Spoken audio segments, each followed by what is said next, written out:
Les erreurs qui peuvent ruiner la réputation en ligne de votre entreprise. La gestion de la réputation est de plus en plus vitale pour toute entreprise en ligne.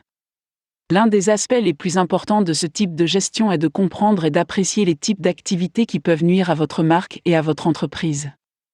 Les dommages en ligne et la mauvaise publicité peuvent être extrêmement coûteux et nuisibles pour une entreprise. Il existe des exemples d'entreprises qui ont cessé leurs activités en raison des dommages subis lorsque leur réputation a été affectée négativement en ligne. Voici quelques-unes des erreurs que vous devez éviter afin de préserver la bonne réputation de votre entreprise en ligne. Contrôlez les créateurs de contenu. Qui crée votre contenu?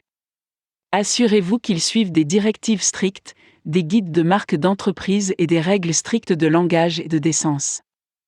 Veillez à ce que votre contenu reste professionnel et approprié à tout moment. Aucune entreprise n'a besoin d'un employé mécontent ou d'une personne qui a trop bu lors d'une fête de bureau pour publier des commentaires ou du contenu en ligne à la vue de tous. Assurez-vous que les personnes qui ont le pouvoir de s'exprimer au nom de votre marque sont dignes de confiance, qu'elles sont professionnelles et qu'elles produisent un contenu de haute qualité, fidèle à la marque, à chaque fois. Si vous vous débrouillez seul, ne soyez jamais tenté de publier des messages lorsque vous êtes sous influence ou distrait de quelque manière que ce soit. Considérez la publication en ligne comme aussi importante qu'une réunion en face à face avec un client important. Le client a vraiment toujours raison. Ne vous disputez pas avec vos clients en ligne. En fait, si vous le pouvez, essayez d'éviter toute discussion avec les clients. À long terme, cela ne sert pas à grand-chose et tout ce que cela apporte, c'est un échange houleux et une mauvaise publicité pour vous et votre entreprise. En tant que chef d'entreprise, nous comprenons que nous pouvons tous rencontrer des clients difficiles qui sont presque impossibles à satisfaire. La meilleure chose à faire est de rester calme et professionnel.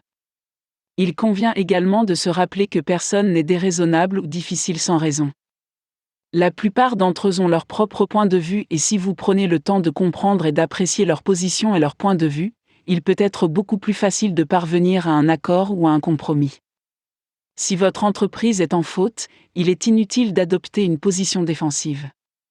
Cela ne fera qu'attiser la colère de vos clients mécontents et pourrait entraîner la publication de nombreux commentaires négatifs sur votre entreprise.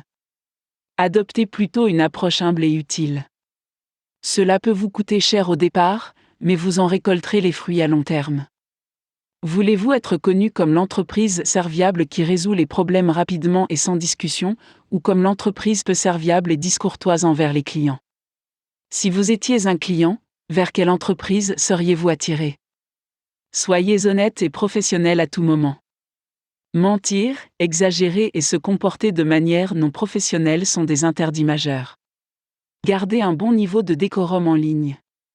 Il n'est pas nécessaire de poster des images stupides ou de raconter des blagues, et bien sûr, si vous pouvez être amical et accessible, il n'est pas nécessaire d'utiliser vos concurrents comme la cible d'une blague ou un sujet de moquerie.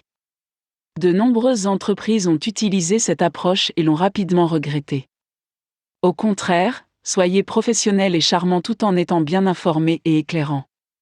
Vous pouvez être amusant et dans certains cas drôle, mais seulement si c'est approprié. Enfin, et c'est peut-être le plus important, assurez-vous que toute votre équipe est cohérente lorsqu'elle publie en ligne. Publiez d'une seule voix et d'un seul caractère, c'est-à-dire la voix et le caractère de votre marque, pas vous ni aucun autre individu. Si vous y parvenez et si vous évitez les pièges mentionnés ci-dessus, vous contribuerez grandement à préserver votre réputation en ligne.